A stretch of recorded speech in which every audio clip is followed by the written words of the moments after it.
नमस्कार. सन्माननीय मुख्य कार्यकारी अधिकारी जिल्हा परिषद परभणी, सन्माननीय प्राचार्य जिल्हा शिक्षण व प्रशिक्षण संस्था परभणी, सर्व सन्माननीय शिक्षणाधिकारी, सर्व माझे सहकारी, शिक्षक बंधू आणि भगिनी, आपल्या सर्वांचं मी मनपूर्वक हार्दिक स्वागत करतो. शैक्षणिक वर्ष 2023-24मध्ये आपण यावर्षी परभणी जिल्ह्यामध्ये अध्ययन आधारित मूल केंद्रित शिक्षण पद्धती, मुलाला केंद्रभूत मानून आमची शिक्षण पद्धती शिक्षणाचा केंद्रबिंदू हा मूल असणार आहे आणि मुलामध्ये सर्वांगीण विकास करण्याच्या उद्देशाने प्रत्येक मुलाला गुणवत्तापूर्ण शिक्षण देण्यासाठी आपल्याला सर्वांना विदित असेल, युनेस्कोच्या माध्यमातून जे काही SDG 4 सांगितलेली आहेत, तर त्यामधलं एक महत्त्वाचं उद्दिष्ट सर्वांसाठी समावेशक आणि समान गुणवत्तेचं शिक्षण सुनिश्चित करणं आणि प्रत्येक सर्वांना जे काही निरंतर शिक्षणाच्या किंवा निरंतर अध्ययनाच्या संधी त्या ठिकाणी उपलब्ध करून देणं हे उद्दिष्ट आहे. आणि हे उद्दिष्ट साध्य करण्यासाठी प्रत्येक पालकाला गुणवत्तापूर्ण शिक्षण त्या ठिकाणी मिळण्यासाठी आमच्या सर्व शिक्षक बंधू आणि भगिनी यांच्या सहकार्याने आपण प्रयत्न करत आहोत. त्याबद्दल आपल्या सर्वांचं मनपूर्वक मी हार्दिक स्वागत करतो. आज आपण आमची जी काही शिक्षकांची जी काही वर्ग प्रक्रिया आहे, अध्ययन आणि अध्यापनाची जी काही प्रक्रिया आहे, अध्ययन आणि अध्यापनाची प्रक्रिया अधिक प्रभावी, त्याचं सक्षमीकरण कशा पद्धतीने चांगल्या पद्धतीने करता येऊ शकेल या संदर्भात आज आपण बोलणार आहोत. सादर करत आहे डॉक्टर प्रल्हाद खुणे, वरिष्ठ अधिव्याख्याता, जिल्हा शिक्षण व प्रशिक्षण संस्था परभणी तथा शिक्षणाधिकारी योजना, जिल्हा परिषद परभणी.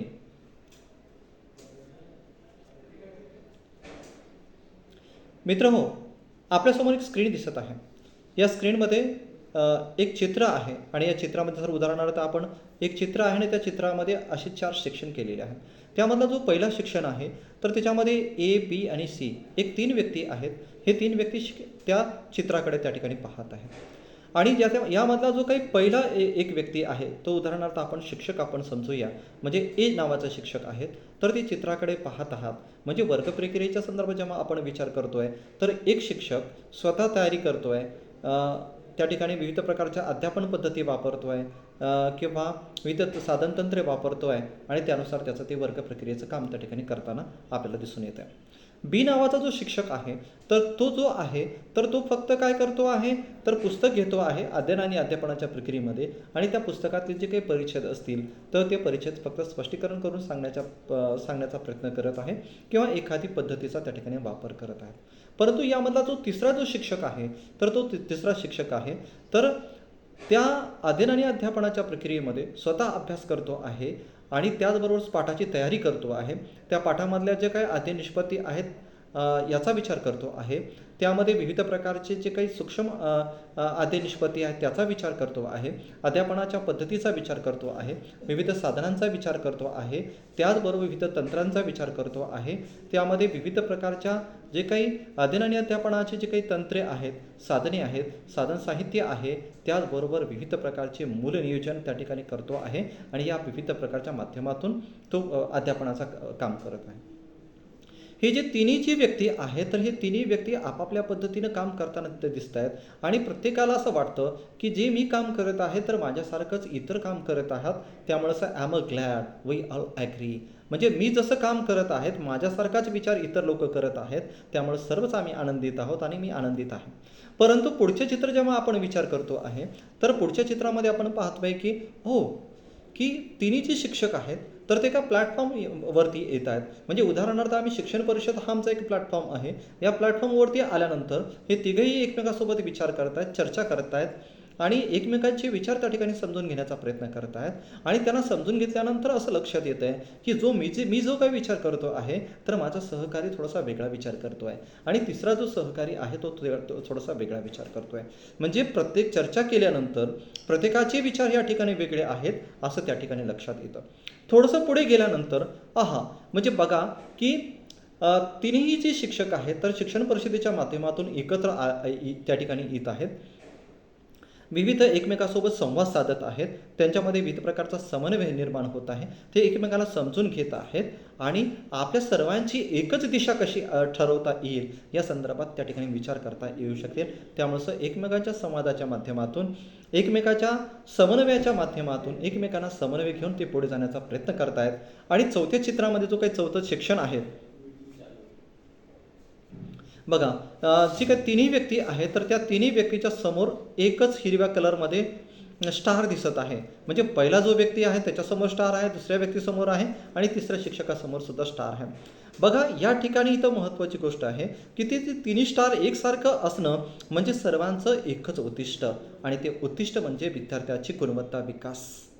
आणि हे उद्दिष्ट साध्य करण्यासाठी तिघांचं त्यांचं जे काही व्हिजन आहे, त्यांचं जे उद्दिष्ट आहे, त्यांचं जे काही ध्येय आहे, तर ते साध्य करण्यासाठी त्यांचं जे काही दिशा आहे, त्यांचा जो काही मार्ग आहे, तर तो मार्ग म्हणजे अध्ययन-निष्पत्ती. आम्हा सर्वांना असं वाटतं की अध्ययन-निष्पत्ती म्हणजे काहीतरी वेगळं काहीतरी आहे, किंवा अध्ययन-निष्पत्ती म्हणजे आमच्या पाठ्यपुस्तकात दिली नाही असं लोकांना वाटतं, किंवा काही पाठ्यपुस्तकामध्ये आहे, काही पाठ्यपुस्तकामध्ये नाही. आम्ही विनाकारण वाद घालतो. म्हणजे एकंदरीत आम्ही थोडं समजून घेतलं पाहिजे की अध्ययन-निष्पत्ती म्हणजे की तुम्ही जे काही अध्यापन करत आहात तर त्या अध्यापनाच्या माध्यमातून नेमकं काय साध्य होणार आहे, ते साध्य म्हणजेच ती अध्ययनाची निष्पत्ती आहे. म्हणजे बघा, कोणतंही अध्यापन करतो आहे की त्या अध्यापनाच्या माध्यमातून विद्यार्थ्यामध्ये अध्ययन, त्या ठिकाणी विद्यार्थ्यांचं अध्ययन होणं महत्त्वाचं आहे. जर विद्यार्थ्याचं अध्ययन होतच नसेल तर त्या अध्यापनाची निष्पत्तीच त्या ठिकाणी निर्माण होणार नाही. म्हणजे एकंदरीत आपण पाहूया की अध्ययन निष्पत्ती म्हणजे की जे काही तुम्ही जे वर्ग प्रक्रिया करत असतो, जे अध्ययन आणि अध्यापनाची प्रक्रिया करत असतो, या प्रक्रियेच्या माध्यमातून विविध ज्या काही क्षमता असतील, ती कौशल्य असतील, ती कौशल्य त्या ठिकाणी आमच्या मुलामध्ये ती विकसित होण्यासाठी आपण प्रयत्न करणं, यालाच प्रामुख्यानं आपण अध्ययन निष्पत्ती या ठिकाणी आपण म्हणतो. म्हणजे जे तुम्ही अध्यापन करत आहात त्या अध्यापनातून एक साध्य, जे काही आपल्याला जे काही साध्य उद्दिष्ट आहे तर तेच उद्दिष्ट साध्य करणं, हे या ठिकाणी याला आपण अध्ययन निष्पत्ती म्हणतो. म्हणजे ज्या क्षमता असतील, कौशल्य असतील, त्याला साध्य करणं. जेव्हा आमचं सर्वांचं एकच क्लिअर विजन आहे, म्हणजे ह्या चौथ्या सेक्शनमध्ये जर पाहतोय की सर्वांचं एकच उद्दिष्ट विद्यार्थ्याचा गुणवत्ता विकास, त्याचा मार्ग म्हणजे आमच्या अध्यापनाची निष्पत्ती, आमच्या अध्यापनाची निष्पत्ती जेव्हा आमच्या सर्वांची सारखी होईल, I am glad we all agree. म्हणजे जसा मी आनंदित आहे, आम्ही सर्व या ठिकाणी आनंदित होण्याचा आम्ही प्रयत्न करतो आहोत. आणि मला नक्की आशावाद आहे आमच्या परभणी जिल्ह्यातील सर्व शिक्षक आनंदानं हे स्वीकारतील आणि आमची मूल प्रक्रिया, आमची वर्ग प्रक्रिया ही अध्ययन निष्पत्ती आधारित त्या ठिकाणी नक्कीच करतील, हा 100% विश्वास आहे. मित्र हो, आमचा जेव्हा शिक्षक काम करतो, जेव्हा अध्ययन आणि अध्यापनाची प्रक्रिया करतो, त्याला विविध प्रकारच्या अडचणीला सामोरे जावं लागतं. आम्हाला माहीत आहे की शैक्षणिक साहित्याची कमतरता आहे. मूल्यमापनाच्या योजनेसंदर्भामध्ये तो खूप चांगल्या पद्धतीने काम करतो आहे. परंतु प्रत्येक पाठासाठी विविध प्रकारच्या अध्ययन अनुभव, मूल्यमापनाची योजना, यासाठी आम्हाला अभ्यास करण्याची आवश्यकता असते. पाठाची पूर्वतयारी करणं अपेक्षित आहे. परंतु काही वेळेस काही बाबतीमध्ये पाठाची जर पूर्वतयारी जर नसेल तर आमची वर्ग प्रक्रिया ही यशस्वी होणार नाही. काही वेळेस असं पण होतं की अध्ययन अध्यापन पद्धतीचा एकच पद्धतीचा वापर करतो.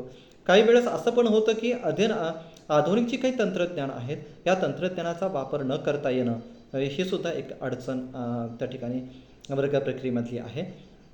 वर्ग अध्यापनामध्ये जे काय अध्यापनपूरक तंत्र आणि साधनं याचा वापर न करणं, हे एक सुद्धा अडचण या ठिकाणी आहे.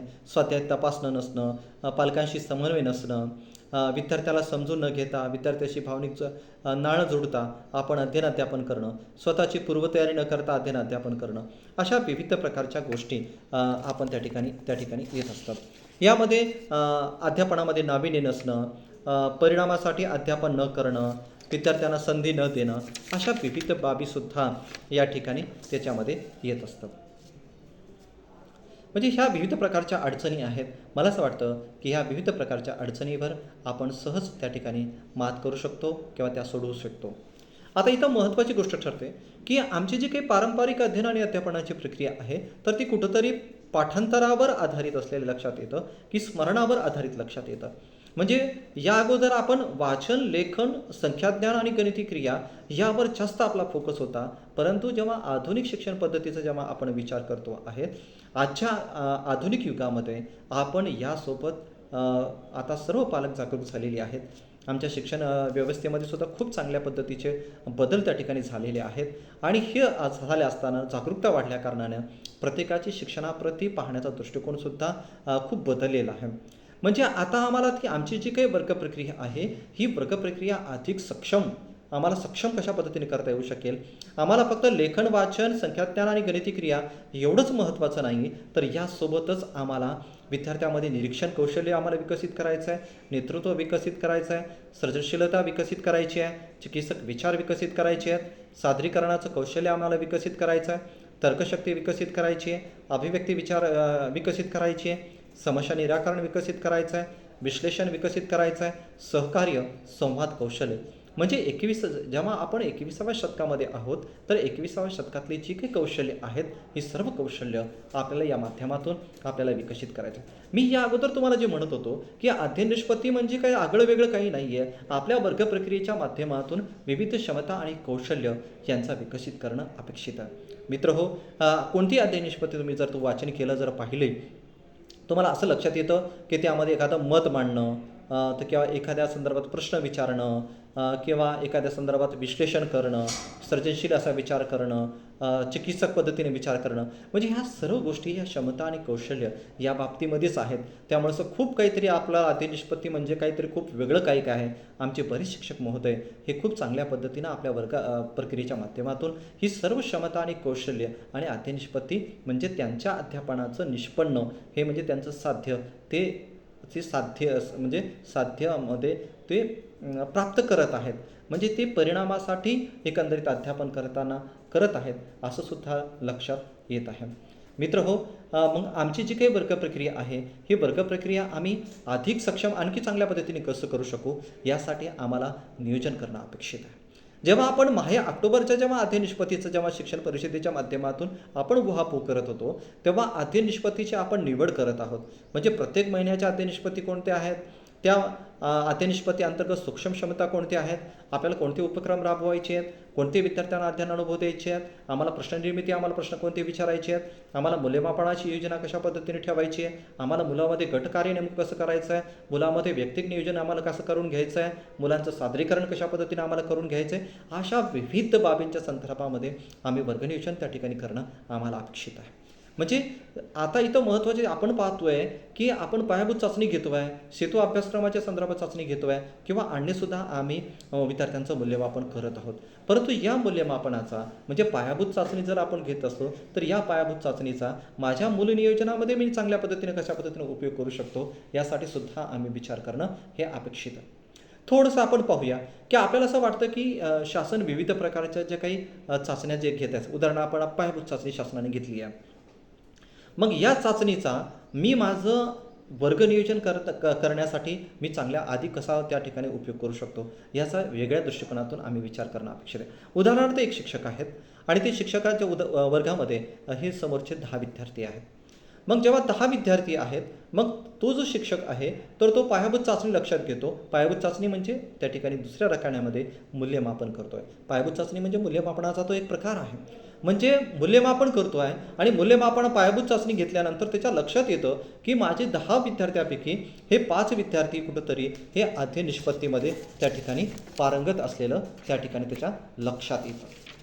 म्हणजे बघा, पिवळ्या कलरचे जे काही विद्यार्थी आहेत म्हणजे कुठंतरी ते अध्ययन निष्पत्तीमध्ये थोडेसे लो आहेत, अंशतः त्या ठिकाणी आहेत, आणि म्हणजे तेव्हा ते प्रगतिशील आपण त्या विद्यार्थ्यांना असं म्हणू शकतो. आणि जे रेड विद्यार्थी जे काय कलर दिसत आहेत, 3 विद्यार्थी दिसत आहेत, तर त्या विद्यार्थ्यांना कुठंतरी अध्ययन निष्पत्ती म्हणजे आपल्याला त्या ठिकाणी प्राप्त नाहीत किंवा ते पारंगत नाहीत, किंवा त्यांना क्षमता आणि विविध प्रकारच्या विषयनिहाय, पुस्तकनिहाय, पाठ्यपुस्तकनिहाय, ज्या काही वर्गनिहाय, विषयनिहाय जे काही उद्दिष्ट ठरवलेली आहेत, ज्या काही क्षमता ठरवली आहेत, जे काही कौशल्य ठरवले आहेत, तर ते विद्यार्थ्यांना त्या ठिकाणी 3 विद्यार्थ्यांना प्राप्त नाहीत. म्हणजे एकंदरीत मूल्यमापनाच्या माध्यमातून ह्या सर्व गोष्टी एकंदरीत चित्र आपल्याला वर्गाचं चित्र हे त्या ठिकाणी लक्षात येतं. हे चित्र लक्षात आल्यानंतर आपण वर्गाचं नियोजन त्या ठिकाणी करणं महत्त्वाचं आहे. मग वर्ग नियोजन करत असताना आपण पाहतोय की माझ्यासमोर जे काही विद्यार्थी 10 आहेत, हे 10 विद्यार्थी वेगवेगळे आहेत. म्हणजे प्रत्येकजण वेगळा आहे. हाताची बोटे जशी वेगळ्या पद्धतीची आहेत, प्रत्येक विद्यार्थ्याची अभिरुची, प्रत्येक विद्यार्थ्याची अभिप्रती, बुद्धिमत्ता, त्याचं भावविश्व, अनुभवविश्व, त्यांची पार्श्वभूमी ही त्या ठिकाणी वेगवेगळ्या प्रकारची आहे. आणि अशा परिस्थितीमध्ये आमच्या शिक्षकाला आमच्या वर्गप्रक्रिया ठरवत असताना आम्हाला विविध प्रकारचे अध्ययन अनुभव द्यायचे आहेत. म्हणजे तुम्ही तर लक्षात घेणं महत्त्वाचं आहे. जे प्रगतिशील विद्यार्थी आहेत तर त्यांच्यासाठी आम्हाला वेगळी स्ट्रॅटेजी राबवणं अपेक्षित आहे. ज्या विद्यार्थ्यांना ह्या ज्या काही क्षमता आहेत, कौशल्य आहे किंवा अध्ययन त्या ठिकाणी प्राप्त नाही आहेत, मग त्या विद्यार्थ्यांना आम्हाला वेगळं नियोजन त्या ठिकाणी करणं अपेक्षित आहे. मित्र हो, आणि ज्या विद्यार्थ्यांना अध्ययन आहेत तर त्या विद्यार्थ्यांसाठी वेगळं नियोजन करणं अपेक्षित आहे. यासाठी मूलनिहाय नियोजन करणं खूपच आवश्यक आहे. जर आपण असं नाही केलं आणि सर्व विद्यार्थ्यांना एकच मोजपट्टीमध्ये आपण मोजून जर त्या ठिकाणी अध्यापन केलं तर मित्र हो, आपल्या वर्गातील काही विद्यार्थ्यांना त्याचा फायदा होऊ शकेल, परंतु 100% विद्यार्थ्यांना त्याचा फायदा होणार नाही. आणि जे आपल्या अध्यापनाची जी काही साध्यता आहे तर ती साध्यता ही 100% त्या ठिकाणी होणार नाही, किंवा ती पूर्णतः जितक्या अधिकांश त्या ठिकाणी टप्प्यामध्ये त्या ठिकाणी ती होणार नाही. आणि त्यामुळं आपलं उद्दिष्ट त्या ठिकाणी पूर्ण होऊ शकणार नाही. त्यामुळंच आम्ही ती या ठिकाणी मूल्यनियोजन करणं हे या ठिकाणी अपेक्षित आहे. मित्र हो, तुम्ही जेव्हा डॉक्टरकडे जाता तेव्हा डॉक्टर त्या ठिकाणी पेशंटला समजून घेतो. लगेच गेल्यानंतर लगेच त्या ठिकाणी इंजेक्शन किंवा औषध गोळ्या देत नाही. तो त्या ठिकाणी समजून घेतो. एखादी टेस्ट असेल तर ती आपली जशी पायाभूत टेस्ट आहे तशी ते त्या ठिकाणी टेस्ट करून पाहतात. आणि विद्यार्थ्यात जो काही पेशंटला समजून घेऊन त्या ठिकाणी त्याच्या पुढची जी काही त्या ठिकाणी औषधोपचाराची जी काही दिशा आहे तर ती ठरवतात. मित्र हो, आम्ही शिक्षक या नात्याने आम्ही विद्यार्थ्यांना समजून घेतलं पाहिजे, विद्यार्थ्यांचं मूल्यमापन केलं पाहिजे. त्यातून आम्हाला आमचं पुढील दिशा, कारण मूल्यमापन हे शिक्षकांसाठी आहे. म्हणजे आवर्जून इथं आविर्भाज्य म्हणजे मूल्यमापनाचा जो काही महत्त्वाचा उद्देश आहे तर शिक्षकांचं अध्यापन, शिक्षकांची वर्गप्रक्रिया अधिक सक्षम करण्यासाठी नक्कीच मूल्यमापनाचा वापर त्या ठिकाणी होत असतो. म्हणजे शिक्षकांनी अध्ययन अनुभव हे त्या ठिकाणी वेगवेगळ्या पद्धतीने विद्यार्थ्याच्या गरजेनुसार त्या ठिकाणी देणं अपेक्षित आहे. म्हणजे जे काही विविध प्रकारची पूरक साधने आहेत, आता उदाहरणार्थ अध्यापनाच्या विविध पद्धती आहेत त्याचा वापर त्या ठिकाणी करणं अपेक्षित आहे. विविध प्रकारची जी साधनं आहेत, उदाहरणार्थ प्रश्नोत्तर आहे, नाट्यकरण आहे, चर्चा आहे, बुद्धिमत्तन आहे, सांघिक अभ्यास आहे, क्रमणिक अध्ययन तंत्र आहे, स्वयं अध्ययन आहे, पर्यवेक्षित अभ्यास तंत्र आहे, सहकार्यात्मक अध्ययन तंत्र आहे. अशा विविध प्रकारची म्हणजे गटकार्य आहे, चर्चा आहे, अभ्यास गट आहेत, विषय मित्र आहेत, प्रकल्प आहे. अशा विविध प्रकारची साधनं तंत्र याचा आम्ही वापर करू शकतो आणि आमची वर्गप्रक्रिया अधिक सक्षम त्या ठिकाणी करू शकतो. म्हणजे हे जे सर्वसामान्य विद्यार्थ्यांसोबतच आपण जे काही आमच्या अध्ययन प्राप्त जे पारंगत विद्यार्थी आहेत तर त्यांच्यासाठी सुद्धा आम्ही वेगळ्या पद्धतीने स्ट्रॅटर्जी त्या ठिकाणी करणं अपेक्षित आहे.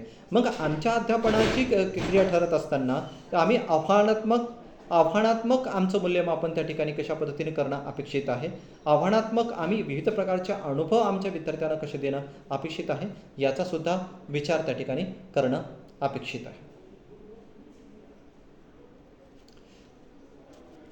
आता आमची वर्गप्रक्रिया आपण पाहिलं की आव्हानात्मक आम्ही अनुभव दिले आहेत. आमची जी काही अध्यापनाची जी काही काठिण्य पातळी आहे ही काठिण्य पातळी आम्ही वाढवण्याचा त्या ठिकाणी प्रयत्न करतो आहे.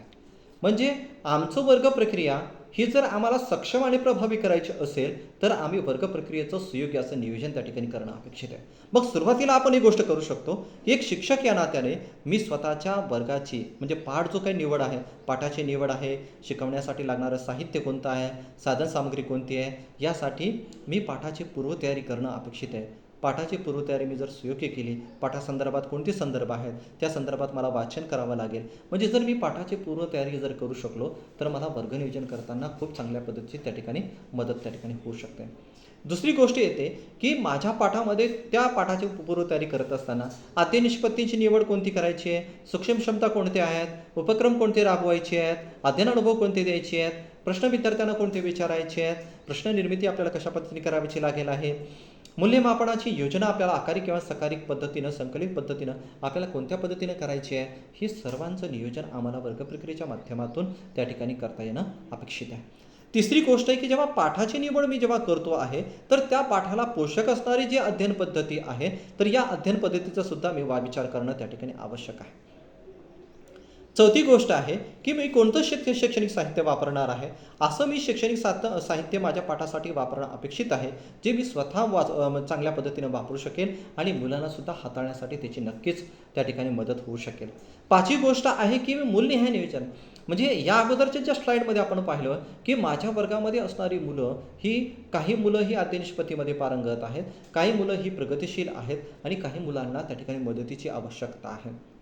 मग ह्या सर्व मुलांसाठी त्यांच्या गटानुसार आम्ही जर मूल्यनिहाय नियोजन जर करू शकलो, तर मूल्यनिहाय नियोजन जर आपण करू शकलो, तर मित्रहो, आपल्या सर्व विद्यार्थ्यांना आपल्याला त्यांना त्याचा न्याय मिळवून देण्यासाठी नक्कीच आपल्याला त्या ठिकाणी होऊ शकेल. कारण आपल्याला प्रत्येक मुलांसाठी सर्व विद्यार्थ्यांना समान गुणवत्तेचं आम्हाला शिक्षण द्यायचं आहे आणि हे जर आम्हाला उद्दिष्ट पूर्ण करायचं असेल, तर मूल्यनिहाय नियोजन करणं हे अत्यावश्यक आहे. आता उदाहरणार्थ बऱ्याच अंशी असं लक्षात काही लोकं म्हणतात, काही शिक्षकांना अशी शंका असते की सर आम्ही मूल्यनिहाय नियोजन करतो तर आम्हाला ते टाचन काढावं लागेल किंवा बाकीच्या संदर्भाच्या नोंदी ठेवाव्या लागेल. मित्रहो, जसं डॉक्टरकडे गेल्यानंतर डॉक्टर आपण पाहतोय की डॉक्टर प्रिस्क्रिप्शन लिहून देतो आहे, तर त्याला लिहावंच लागणार आहे. जर कोणते औषध द्यायचे आहेत, कोणते जर त्याला ठेवून द्यायचं असेल, तुम्ही पाहिलं असेल की जी काही चिठ्ठी असते, तर त्या चिठ्ठीवर तो BP असेल किंवा अन्य काही गोष्टी असतील, तर तिचे सारांश रूपानं त्या ठिकाणी गोष्टी नोंद त्या ठिकाणी करत असतो. मित्रहो, खूप काही करण्यापेक्षा म्हणजे खूप असं रिटर्नवर करण्यापेक्षा एक संक्षिप्त स्वरूपामध्ये एक नोट, म्हणजे ती 4 ओळीची असेल, 10 ओळीची असेल, 5 ओळीची असेल, तर आपण जर मूल्यनिहाय नियोजन करत असताना जर प्लॅनिंग आपली आपण जर कागदावर ठेवली, तर आपल्याला आपलं अध्ययन आणि अध्यापनाची प्रक्रिया अधिक चांगल्या पद्धतीनं प्रभावी करण्यासाठी, सक्षम पद्धतीनं करण्यासाठी नक्कीच आपल्याला त्याची मदत होऊ शकेल.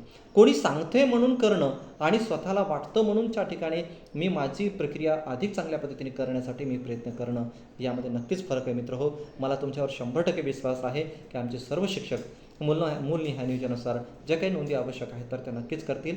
कारण ह्या ज्या काही मूल्यनिहाय नोंदी असतील तर त्या तुम्हाला जी आपली पालक सभा असतात, जेव्हा SMC सभा असतात, आमच्या विद्यार्थ्यांच्या प्रगतीसुद्धा आम्हाला त्या ठिकाणी मांडण्यासाठी, आमचा तो कोणता विद्यार्थी कोणत्या टप्प्यावर आहे आणि त्याची प्रगती नेमकी कशी आहे हे सांगण्यासाठी आम्हाला त्याची मदत होऊ शकणार आहे. त्यामुळे जे काही आपण नियोजन करतो आहे, मूल्यनियोजन नक्कीच मला असं वाटतं आपल्या प्रक्रियेमध्ये आपल्याला नक्कीच उपयोगाचं आहे. आणि जी गोष्ट आपल्यासाठी उपयोगाची असते, आपल्या मुलांसाठी उपयोगाची असते, मला असं वाटतं माझा शिक्षक आमच्या मुलांसाठी नक्कीच त्या ठिकाणी ह्या गोष्टी जरी टाचन बंद असलं किंवा मूल्यनिहाय नियोजनाच्या बाबतीत ज्या काही नोंदी करणं अपेक्षित आहे, तो सक्षम पद्धतीनं तो करू शकतो आणि करेल 100% हा विश्वास आहे. की अध्ययन आणि अध्यापनाचे जे काही एक वातावरण आपण क्रिएट होणं खूप महत्त्वाचं आहे. मित्रहो, आताच मी नुकती एका शाळेला, गोप्या शाळेला, जसं गंगाखेड तालुक्यामध्ये गोप्या शाळेला भेट दिली आणि मुलांसोबत संवाद साधला. जी मुलं न बोलणारी होती ती मुलंसुद्धा खूप चांगल्या पद्धतीने त्या ठिकाणी बोलताना आपल्या लक्षात येऊ शकले. म्हणजे आपण वातावरण, शिक्षक म्हणून जेव्हा आपण कसं वातावरण क्रिएट करतो, तर त्या वातावरणावर खूप डिपेंड आहे. मुलासोबत जर गोड पद्धतीनं आपण त्याला खूप समजून घेऊन, त्याच्यासोबत जर त्याच्या भावना ओळखून, त्याला थोडंसं आपण त्याच्यासोबत जर संलग्न जर झालो, त्याला समजून घेतलं, त्याच्यासोबत संवाद साधला आणि मला असं वाटतं की सुयोग्य अशा वातावरणाची निर्मिती जर केली, तर आमच्या प्रत्येक मूल हे आमच्या वर्ग प्रक्रियेमध्ये सहभागी होण्यासाठी नक्कीच प्रेरित होईल आणि प्रत्येक मूल एकदा आमच्या वर्ग प्रक्रियेमध्ये सहभागी झालं की आमच्या अध्यापनाची निष्पत्ती ही 100% त्या ठिकाणी चांगलीच होईल.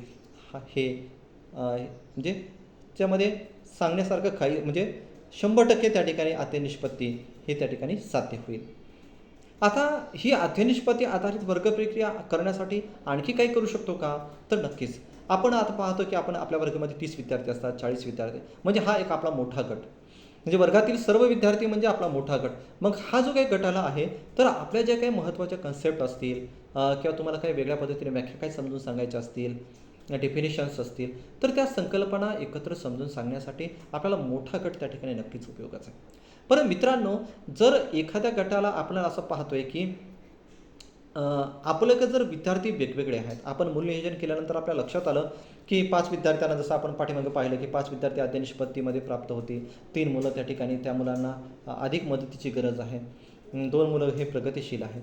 मग आता इथं महत्त्वाचे, जर यांचे जर विविध प्रकारचे आपण 3 गट केले, जर अध्ययन निष्पत्ती प्राप्त मुलांचा गट एक गट, जे काही प्रगतिशील मुलांचा एक गट आणि त्या ठिकाणी आपण पाहतोय की तिसरा जो काही त्यांना मदतीची गरज आहे मग अशा मुलांचा एक गट, म्हणजे अशा जर लहान गटामध्ये यांचं जर आपण जर वर्गीकरण केलं, म्हणजे हे यामुळं काय होईल की प्रत्येक मुलाला आपल्याला संकल्पना दृढीकरण होण्यासाठी त्या ठिकाणी मदत होऊ शकेल. म्हणजे ज्या विद्यार्थ्यांना मदत ज्या ठिकाणी आवश्यकता आहे त्या ठिकाणी त्याला मदत करता येऊ शकेल. जो काय अध्ययन जो गट आहे तर त्याला आव्हानात्मक आपल्याला अनुभव देता येऊ शकतील, त्याची काठिण्य पातळी आपल्याला वाढवता येऊ शकेल किंवा त्याचंसुद्धा मूल्यमापन आव्हानात्मक पद्धतीनं आपल्याला त्या ठिकाणी करता येऊ शकेल. म्हणजे प्रत्येक विद्यार्थ्याला संधी मिळावी, प्रत्येक विद्यार्थ्याचा आत्मविश्वास वाढावा, त्याला जास्तीत जास्त अधिक चिरकाळ त्याला त्या ठिकाणी लक्षात राहावं, यासाठी नक्कीच आपण त्या ठिकाणी प्रयत्न करू शकतो. आता माझी वर्ग प्रक्रिया करत असताना माझ्यासोबतच प्रामुख्यानं आपण विविध प्रकारचे म्हणजे उदाहरणार्थ विषय मित्र आहेत, सहकार्यात्मक अध्ययन आहे, पूरक साधने आणि तंत्रे आहेत, याची मदत त्या ठिकाणी घेऊ शकतो. किंवा एक हुशार मुलगा आणि त्या ठिकाणी एक प्रगतिशील मुलगा यांची आपण जोडीसुद्धा तयार करू शकतो. त्याचबरोबर आम्ही विविध वैयक्तिक स्वरूपामध्ये विद्यार्थ्याकडे लक्ष त्या ठिकाणी देणं अपेक्षित आहे किंवा मुलांना स्वयं अध्ययनाच्या माध्यमातून त्याला शिकण्यासाठीच प्रेरणा करणं किंवा चालना देणं हे आम्हाला अपेक्षित आहे. 7वी गोष्ट मूल्यमापन त्या ठिकाणी योजना. मग आम्हाला आकारिक मूल्यमापन करायचं आहे, आम्हाला संकलित मूल्यमापन करायचं आहे, यासाठी सुद्धा प्रयत्न करणं अपेक्षित आहे. 8 वर्ग प्रक्रियेमध्ये मुलांचा सहभाग. आता इथं खूप महत्त्वाचं आहे. आम्हाला प्रत्येक मुलाला आमच्या वर्ग प्रक्रियेमध्ये आम्हाला सहभागी करून घ्यायचं आहे. त्याच्या क्षमतेनुसार, त्याच्या गतीनुसार आम्हाला आमच्या वर्ग प्रक्रियेमध्ये प्रत्येक मुलाला आम्हाला सहभागी कसं करून घेता येईल याचा विचार करणं खूप आवश्यक आहे. मग आता आम्हाला माझ्या वर्ग प्रक्रियेमध्ये प्रत्येक मुलाला सहभागी करून घेण्यासाठी प्रत्येक मुलाला बोलण्याची संधी आम्हाला कशी उपलब्ध करून देता येऊ शकेल. मग ते प्रश्न विचारण्याचे असेल, मत मांडण्याचे असेल, शिकण्याचे असेल, सहभाग घेण्याचे असेल, साहित्य हाताळण्याची संधी असेल, म्हणजे ह्या विविध प्रक्रियेच्या माध्यमातून आमच्या मुलांना आम्ही आमच्या शिक्षण प्रक्रियेमध्ये नक्कीच सामावून घेऊ शकतो.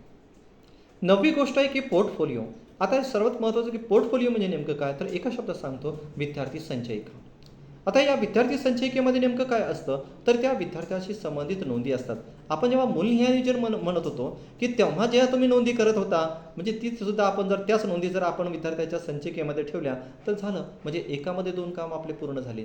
म्हणजे तर त्या ज्या काही नोंदी आहेत तर तो पोर्टफोलिओ म्हणजे विद्यार्थी एक संचिका तयार होईल आणि कोणता विद्यार्थी कोणत्या टप्प्यावर आहे आणि त्याचं मूल्यमापन करत असताना किंवा त्याची प्रगती पालकांना सांगत असताना किंवा आपल्याला त्यानुसार अध्यापनाची दिशा ठरवत असताना नक्कीच त्याचा उपयोग होऊ शकतो. आणि पोर्टफोलिओच्या माध्यमातून कोणता विद्यार्थी कोणत्या स्तरावर आहे, कोणत्या ठिकाणी आहे, ते कोणत्या टप्प्यावरती आहे, त्याला आणखी त्याच्या प्रगतीसाठी, त्याच्या विकासासाठी आम्हाला आणखी कशा पद्धतीनं पूरक असं वातावरण त्या ठिकाणी निर्माण करता येऊ शकतं, यासाठी शिक्षकाला नक्कीच त्या ठिकाणी मदत होऊ शकते. आणि ह्या पोर्टफोलिओच्या माध्यमातून आपल्या ज्या काही पालक सभा असतात, त्रैमासिक पालक सभा असतात किंवा SMC बैठका असतात, यामध्ये सुद्धा पालकांना त्यांच्या विद्यार्थ्यांची, त्यांच्या मुलांची जी काही प्रगती आहे तर ती पोर्टफोलिओच्या माध्यमातून खूप चांगल्या पद्धतीनं आपल्याला त्यांच्यासमोर ती मांडता येऊ शकतं. 10वी गोष्ट, प्रगतिशील मुलांचा जो विचार आणि सहभाग हे सुद्धा आपल्याला खूप चांगल्या पद्धतीनं त्या ठिकाणी आता प्रगतिशील मुलांचा सुद्धा आपण जेव्हा मूल्यनियोजन करतो तेव्हा तुम्हाला अगोदरच आपण बोललो आहे की काही प्रगतिशील मुलं आहेत, काही त्यांना ठिकाणी निष्पत्तीमध्ये पारंगत मुलं आहेत किंवा काही मुलांना मदतीची गरज आहे. तर अशा सर्व विद्यार्थ्यांचा सुद्धा मुलांचा विचार, सहभाग त्या ठिकाणी करण्यासाठी आम्हाला नक्कीच मूल्यनियोजन त्या ठिकाणी मदत करू शकते. आता मूल्यमापनाची योजना यातून गरज असणाऱ्या मुलांसाठी आवश्यकतेनुसार आम्हाला उपयोजनात्मक नियोजन करता येईल. जेव्हा शासन आपल्या सेतू अभ्यासक्रम असेल किंवा आपल्याला पायाभूत चाचणी असेल, हे जे काही मूल्यमापन, संकलित मूल्यमापन असेल, आकारिक मूल्यमापन असेल, हे जे काही मूल्यमापनाचे विविध प्रकारच्या माध्यमातून आपण करतो आहोत, तर या मूल्यमापनाच्या माध्यमातून आपल्या मुलांची गरज काय आहे तर ती गरजेनुसार, त्याच्या आवश्यकतेनुसार आपल्याला उपाययोजना करण्यासाठी ही शिक्षकाला त्या ठिकाणी मदत होत असते. त्यामुळे मूल्यमापन हे शिक्षकासाठीचं एक महत्त्वाचं साधन आहे, हे आपण आवर्जून लक्षात घेतलं पाहिजे.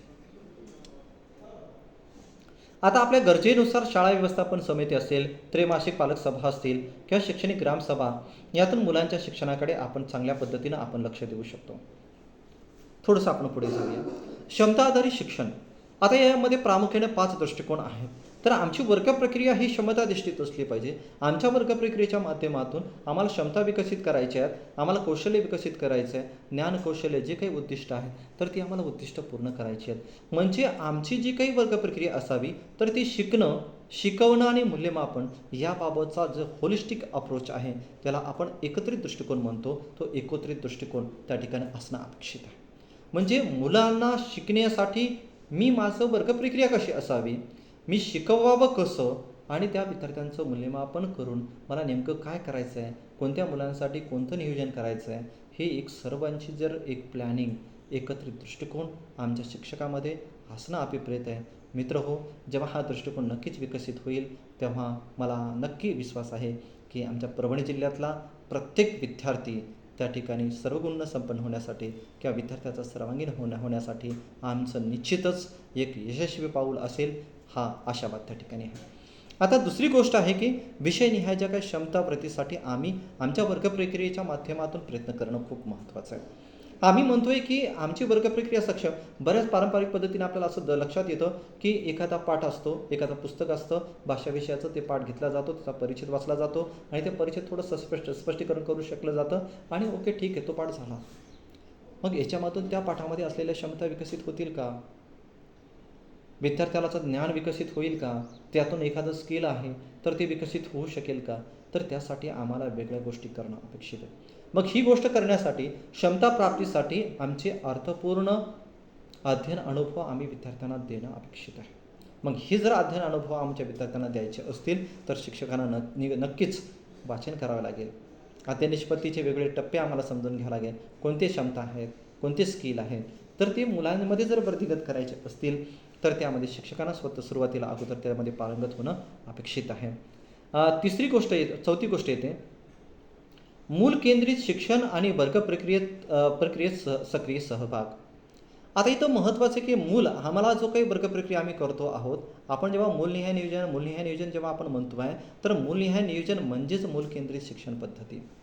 आम्ही जी म्हणजे मूल केंद्रित शिक्षण पद्धती आम्ही स्वीकारली आहे आणि आमच्या वर्ग प्रक्रियेमध्ये प्रत्येक मुलांचा आम्हाला जर सहभाग घ्यायचा असेल तर आम्हाला मूलनिहाय नियोजन करणं आवश्यक आहे. ओके. ज्ञान आणि कौशल्य याचं वास्तविक जगात उपयोजन आपण पाहतोय की आमच्याकडे आम्ही वर्ग प्रक्रियेच्या माध्यमातून ज्ञान देतो आहे, माहिती देतो आहे, क्षमता विकसित करण्याचा प्रयत्न करतो आहे, कौशल्य विकसित करण्याचा प्रयत्न करतो आहे, परंतु हे शिकून उपयोगाचं नाही. तर प्रत्येक विद्यार्थ्याच्या जीवनामध्ये ते उतरणंसुद्धा खूप महत्त्वाचं आहे. त्याचं ॲप्लिकेशन खूप महत्त्वाचं आहे. त्याने जे घेतलेलं ज्ञान आहे, त्याने घेतलेले जे कौशल्य आहेत, जर त्याच्या वास्तविक जीवनामध्ये जर त्या ठिकाणी जर तो उपयोगात आणू शकत असेल तर मला असं वाटतं ती खऱ्या अर्थानं अध्ययन निष्पत्ती ठरेल.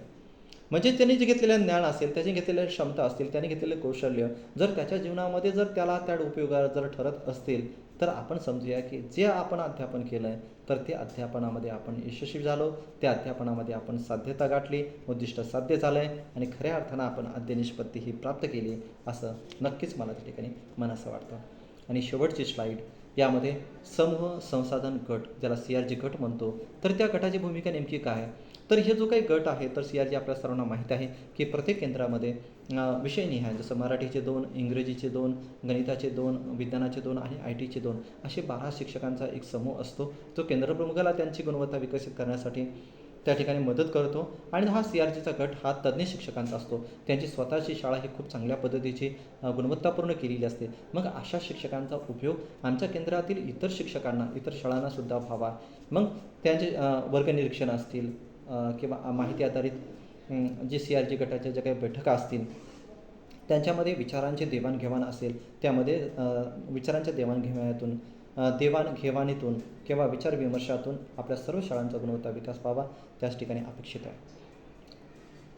जे शिक्षण परिषदेचा जो काही अजेंडा आहे केंद्राच्या गरजांशी निगडीत आपण त्या ठिकाणी असणं खूप महत्त्वाचं आहे की CRG गट हे तज्ज्ञ शिक्षकांचा गट आहे. आपल्या केंद्रांच्या गरजा कोणत्या आहेत, आपल्या केंद्रांना कोणत्या बाबतीमध्ये आपल्या शाळांना मदतीची गरज आहे, या संदर्भामध्ये केंद्रप्रमुखांना त्या ठिकाणी ते नक्कीच मदत करू शकतील आणि शिक्षण परिषदेमध्ये विविध प्रकारचं गुणात्मक शिक्षण देण्यासाठी सुलभक म्हणून जबाबदारीसुद्धा आपल्याला या माध्यमातून CRG गट त्या ठिकाणी पार पाडत असतो.